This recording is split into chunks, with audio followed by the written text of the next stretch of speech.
গত কয়েকদিন আগে দেখেছি এক বক্তাকে মাহফিল কমিটি মাইরি দিছে বাংলাদেশে।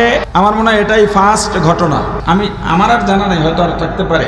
একজন আলেম, সে বেদাতি হোক, কওমি হোক, বেরলভী হোক, যা হয় হোক, যাকে নিছেন দিনের কথা বলার জন্যে, আলেমের গায়ে আপনি হাত দিলেন কোন সভ্যতায়, কোন স্বার্থে, কি কারণে দিলেন?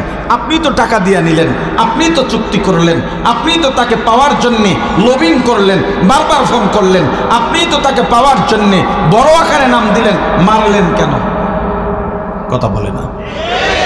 তা আমি যে ঘটনাটা শুনছি, মূলত জানি না, অনেকে লেখে, ওখানের একজন স্থানীয় আলেম আমাকে যেটা জানাইছেন, এই বক্তা সাহেব আর একটা মাহফিল নিয়েছিলেন, চড়া মূল্যের মাহফিল।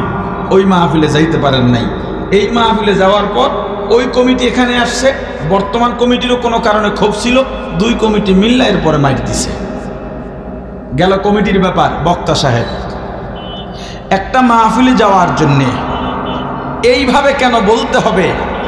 স্টেজে ওঠার আগে সব টাকা দিতে হবে, না হয় গাড়ির চাকা ঘুরবে না।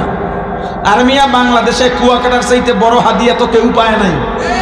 আজ পর্যন্ত পারলে একটা রেকর্ড কোথাও দেখাক যে টাকা সব আগে দিবে, না হয় কুয়াকাটার গাড়ি ঘুরবে না, চাক্কা ঘুরবে না। এত কঠোর আপনাদের কেন হতে হবে? কেন আপনি কি কামাইয়ের মাধ্যম বানাচ্ছেন? দিনকে দিনের জায়গায় কেন রাখছেন না? এখন বক্তা সাহেবরা যারা মাহফিলে যায়, এরাও কামাইয়ের মাধ্যম বানায় নিছে মাহফিলকে। প্রমাণ, আমাকে যদি আজমি ভাই কমিটির কোনো একজন ফোন দিয়া বলতো যে মেজবা ভাই, মাহফিল আমাদের হচ্ছে না, প্রশাসনিক ঝামেলা অথবা স্থানীয় ঝামেলা বা আবহাওয়া খারাপ কোনো একটা ব্যাপার, একদিন আগে আমাকে ফোন দিয়া বলল, কথার কথা, আমারে আজীবন যদি কেউ কইছে ভাই মাহফিলটা হবে না, আমি খুশি হয়ে যেতাম। তারা স্বেচ্ছায় যেই যাতায়াত খরচ দিয়া যাইত, আমার সেক্রেটারিকে বলতাম দ্রুত তাদের থেকে নাম্বার নিয়ে টাকাটা পাঠাই দে। কিন্তু যাদের মাহফিল কামাইয়ের মাধ্যম, তাদের আচরণটা হয় কেমন? তারা বলে, আপনি একটা সপ্তাহ আগে বলবেন না আমাকে। আমি যদি আপনাকে বলতাম যাইতে পারবো না, তখন তো মানতেন না। এটিও অনেকে ফেসবুকেও লেখে। আবার এর কমেন্ট বক্সে গিয়ে তার ভক্তবৃন্দ লেখে, এজন্যই অ্যাডভান্স নেওয়া দরকার। কেন অ্যাডভান্স নিলে কি টাকার ফেরত দেবা না নাকি? অ্যাডভান্স নিলে কি মাহফিল কাটতে পারে না? কাটতেই তো পারে, বাতিল হইতেই তো পারে। অ্যাডভান্সের সঙ্গে এটার যুক্ত কি, সম্পর্ক কি? তো বক্তা সাহেব বলে, কেন বললেন এক সপ্তাহ আগে? আমার দ্বারে কত মানুষ মাহফিল চাইছে, আমি দিতে পারি নাই আপনাদের কারণে। আপনারা ঠিক করেন না, একটা বাটপারি করলেন আমার সাথে। আচ্ছা, বক্তা সাহেব যে বলল এক সপ্তাহ আগে কেন বললেন না, আরো মাহফিল চাইছিল আমার কাছে, তার মনে কোন দুঃখ? ওই এক সপ্তাহ আগের মাহফিলে গেলে 1000 মানুষ, 10,000 মানুষ, 1 লাখ মানুষ দিনের কথা শুনতো। এইটা আমি শুনাইতে পারলাম না আপনারা আগে না জানানোর কারণে। এই যে শুনাইতে পারলাম না দিনের কথা, এই দরদে কমিটিকে এই থ্রেড দিল? কথা কয় না? কেন দিছে? পকেটে মাল পড়তো, এখন পড়বে না। আমি যে এই কথাগুলো বলি, আমি কি বোকা? আমি বুঝি না? বক্তারা খেপবে, কমিটি খেপবে, বুঝতেছি না। এরপরও কেন বলি? ওই যে আগেই বলেছি, আমি মাহফিল ছেড়েছি, আমি মনে করতেছি আমার দ্বারা খেয়ানত হচ্ছে। না হয় মাসে 40-50 লাখ টাকা বিনা পুঁজিতে কামাই করা যায়। কোন কারণে ছাড়তে পারে? একটা কারণ আমাকে আপনারা খুঁজে আমার অফিসে গিয়ে জানাইয়েছেন যে আপনি এই কারণে মাহফিল ছাড়ছেন। নাকি আমার মাহফিলে লোক হয় না, নাকি আমার নাম কাপ নাই, নাকি জনপ্রিয়তা নাই, শুধু একটা কষ্ট থেকে এই মাহফিল ছেড়েছি। ফোন দিয়া বলি, ভাই আমার ছেলেটা অসুস্থ, হাসপাতালে। ছেলের মা বাইরে নামাইয়া ছাইরা দিলে কোন পথ দিয়া কোন দিকে যায় চেনে না। এরা গায়রে মাহারাম পুরুষের সাথে কথাও বলে নাই কোনোদিন, এমনকি আমার ভাই, চাচা, মামাদের সাথেও কথা বলে নাই কোনোদিন। তো এরা কিভাবে কি করবে? আমার থাকা দরকার। মাহফিল কমিটির লোক বলে, আপনি কি ডাক্তার মিয়া, ফাইজলামি করেন? এত বড় আয়োজন করছি, তাড়াতাড়ি আইসা পড়েন। এক মাহফিলে আমি অসুস্থ, যাইতে পারবো না। হুজুর মানুষ আমার কয়, হুজুর অ্যাম্বুলেন্সে শুয়ে শুয়ে আসেন, আবার অ্যাম্বুলেন্সে শুয়ে যাবেন। আমি যদি শুয়ে মাহফিলে যাই, আবার শুয়ে বাড়ি ফিরি, তো মাহফিল যে করবোটা কি? কথা বুঝেন নাই? আচ্ছা, আপনারা যে মাহফিলে আসেন, কেন আসেন? মিথ্যা কথা। এইটারে ভদ্রতার জন্য অসত্য কথা তাও বললাম না, মিথ্যা কথা বললাম, ডাইরেক্ট বললাম। আপনারা আসেন সুরের ক্ষুধা মিটাইতে। আমার অহংকারের জন্য বলি না, আমি বা আমার জায়গায় বাংলাদেশের পরিচিত কোনো সুরেলা বক্তা বসলে এভাবে লোক হয়ে যাইত। আমার জায়গায় ইমাম ওলামা ঐক্য পরিষদের এখানে যদি একজন বসতেন, এখানে 100 মানুষও বসতেন না। কিসের হেদায়েতের জন্য আসছে? সুরের ক্ষুধা মিটাইতে আসছে, কোনো বিকল্প নাই এটার। এই যে সিস্টেম মাহফিল, এত বছর ধরে মাহফিল হচ্ছে, আপনার এলাকার মসজিদে আমাকে বলেন গত বছর থেকে বছর পর্যন্ত ফজরের নামাজের জামাতে কয়জন নতুন মুসল্লি পাইছেন? হ্যাঁ, বাকিরা জবাব দেবে কেমনে? হেরাই তো যায় না। যদিও 2-1 বাড়ে, সেটাই মাহফিলের কারণে নয়, হয়তো তবলিগের সাথী ভাইদের মেহনত, না হয় চরমনার মেহনত, না হয় উজানের মেহনত। এছাড়া মাহফিল দিয়া কিছু উপকার হয়, এটা অস্বীকার করার সুযোগ নাই। কিছু যুবক দাঁড়িয়ে রেখে দেয়, কিছু মানুষ নামাজি হয়, কিন্তু ক্ষতির আর একটা বড় দিক আছে এই মাহফিল দিয়া। সেটা হলো সাধারণ মানুষ আলেমদের বিরুদ্ধে বলা শুরু করলো কবে থেকে? আমার অবজারভেশন, আমার গবেষণা, আমি দেখেছি মাহফিলে যেদিন থেকে এক আলেম আর এক আলেমের বিরুদ্ধে বলা শুরু করেছে, সেদিন থেকে সাধারণ মানুষ ওপেন আলেমদের বিরুদ্ধে বলা শুরু করেছে। কিভাবে? আমার সাথে এই হুজুরের সাথে রুমে তর্ক হয়েছে, হইতে পারে না? আকীদা নিয়ে হোক, অন্য কিছু নিয়ে হোক, তর্ক হয়েছে, আমার সাথে ঝগড়া হয়েছে রুমের ভিতরে। বাইরের মানুষ জানে? রুমে ধরেন 4-5 জন, এরাই তো জানছে। আমার একটা মাইকে কথা বলার সুযোগ আছে, আমি মাঠে গিয়েই বললাম, আজকে আমার রুমের ভিতরে একজন আসছিল অমুক নাম, মিয়া রুমের ভিতরে কেন? সাহস থাকলে ময়দানে আসো।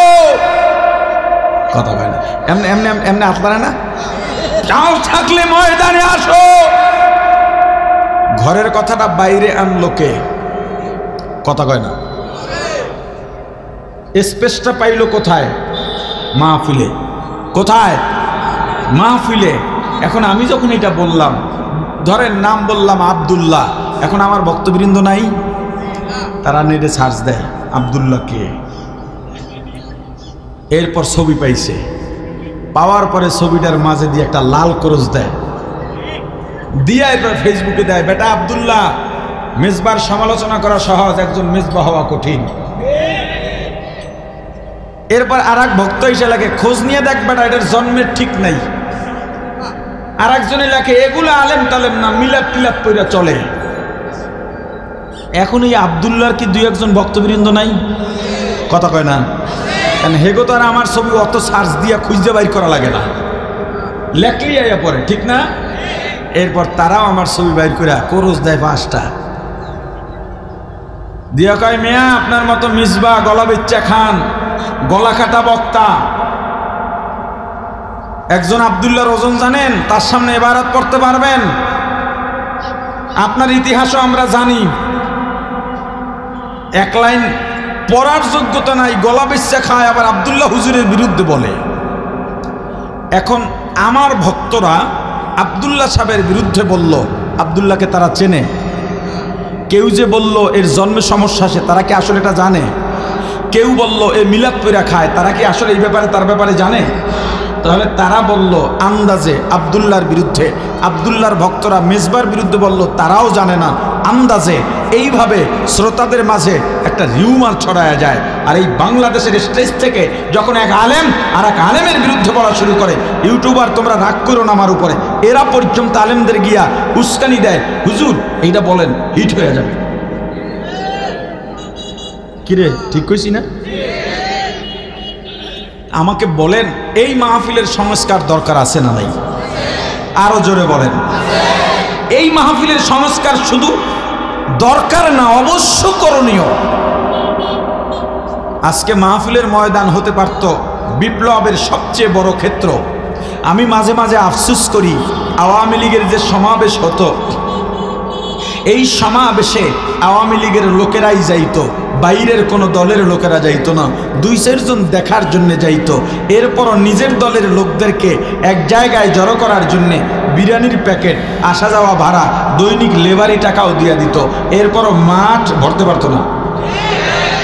বিএনপি একই অবস্থা, অন্যান্য রাজনৈতিক দল একই অবস্থা। কিন্তু মাহফিল এমন একটা ময়দান, বিরিয়ানির প্যাকেট রেডি নেই, ভাড়াও দেওয়া হয় না, এবং রাজনৈতিক মঞ্চে এক এক আলোচক বক্তব্যের সুযোগ পায় 2 মিনিট 4 মিনিট সর্বোচ্চ 5 মিনিট।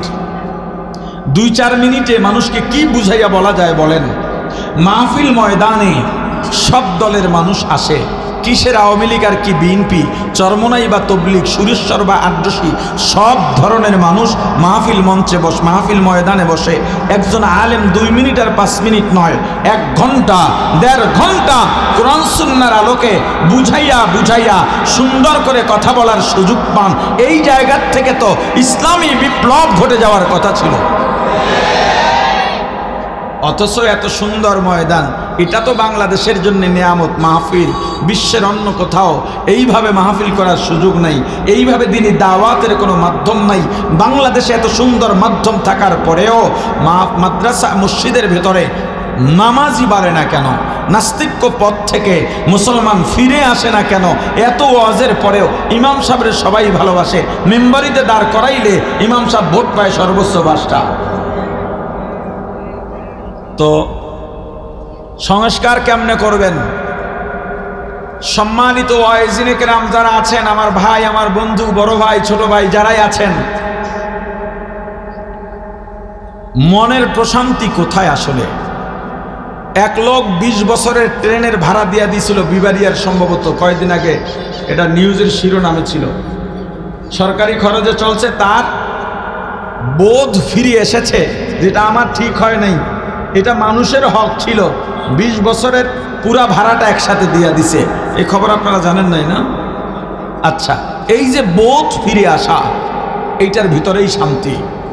মানুষকে অন্যায় করেছে, বাসায় গিয়া ঘুমাইতে পারতেছে না, এপিট ওপিট করলামটা কি, এটা ঠিক হয় নাই, এটা হলো মানুষ। আর যে অন্যায় করার পরে অন্য জায়গায় গিয়া গর্ব কইরা বলে আজকে অমুক মুরব্বীরে সাজ কইরা দিছি, ওইটা হলো অমানুষ। আপনার ভিতরে বোধ ফিরে আসা, আল্লাহর কসম করে বলি আপনাকে, আমি আমার এত কামাইয়ের পথ বন্ধ হয়ে আমি যে পরিশ্রম করে প্ল্যান করে দিন রাত কষ্ট করে মাসে 1 লাখ বা 2 লাখ টাকা কামাই করতে পারতেছি, এইটার ভিতরে আমার এত শান্তি, এটার ভিতরে এত আনন্দ, আপনাকে কিছু দিয়ে আমি বুঝাইতে পারবো না। আমি যেদিন খবর পেয়েছি আমার খামারে হাঁস উঠাইছি, পরিচর্যার পরে যেদিন প্রথম ডিম পারছে হাঁসে, লেবাররা ফোন দিছে, ম্যানেজার ফোন দিছে, স্যার আজকে একটা ডিম পারছে আমাদের ফার্মে, প্রথম ডিম। একটা ডিমের দাম আর কত? প্রথম ডিমটা সাইজও ছোট হয়, 10, 12, 20 টাকা, সর্বোচ্চ 15, 20 টাকা। কিন্তু ওই যে ডিমের সংবাদে যে আনন্দ পাইছি, আমাকে দুনিয়ার চাঁদাই না দিলাম সে আনন্দ পাবো না। আমাকে আপনি মাহফিল থেকে 10 লাখ টাকা দিলেও সেই আনন্দ পাবো না। ওয়াইজিনে কেরাম, আপনাদের প্রতি আমার নিবেদন, মাহফিলকে কামাইয়ের মাধ্যম বানাইয়েন না, মাহফিলকে কামাইয়ের মাধ্যম বানাইয়েন না। আমাকে বলবেন আপনিও তো এক সময় কামাই করছেন, আমি কোনো জবাব দিলাম না, এই জবাব আমার কাছে আছে, আমি কামাই করি না, তবু মাইনে নিলাম আমি কামাই করছি, কিন্তু আমি তওবা করে আলাইছি।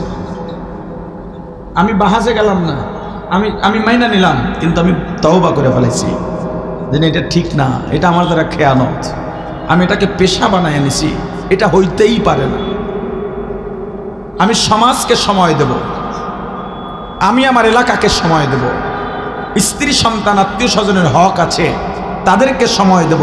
মাহফিল করেন স্রেফ দ্বীনের জন্যে, আয়োজক কমিটি আপনারা মাহফিল করেন দিন প্রচারের জন্যে। শ্রোতা ভাইয়েরা, আপনারা সুরকে কেন্দ্র কইরা মাহফিলে যায়েন না।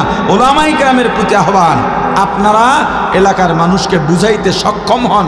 এক এলাকায়, এক গ্রামে একটা আয়োজন হবে, সব ঘরে ঘরে গিয়া প্রত্যেকটা পুরুষকে দাওয়াত দিতে হবে এবং তাদেরকে তালিমে আসতে বাধ্য করতে হবে। বাধ্য করা জায়েজ নাই, প্রাথমিক পর্যায়ে শিক্ষার নিয়তে বাধ্য করা জায়েজ আছে। তাদেরকে ডেকে ওই তালিমে বসান। মহিলারা আসবে না, মহিলাদের জন্য স্পেশাল তালিম হবে, পুরুষ সব আসবে। ওই এলাকার হুজুর দিয়া, মুরব্বি দিয়া বয়ান করান, সুর হোক বেসুরা হোক বয়ান করান, পাবলিককে বুঝাইতে সক্ষম হন। এইটাই ওয়াজ, এইটাই দ্বীনের তালিম। সুর কোনো বিষয় না। এরপরে যদি কেউ সুর হয় আলহামদুলিল্লাহ, সুর না হইলে কোনো সমস্যা নেই। আমি কথা বুঝাইতে পারিনি, কথা কয় না। কি ঠিক কি ঠিক বুঝাইতে পারছি? জোরে কন আলহামদুলিল্লাহ বলেন, আরো জোরে আলহামদুলিল্লাহ বললে জান্নাতের দরজা খুলে যায়। আসতে হইলে আরো জোরে বলেন মাশাআল্লাহ।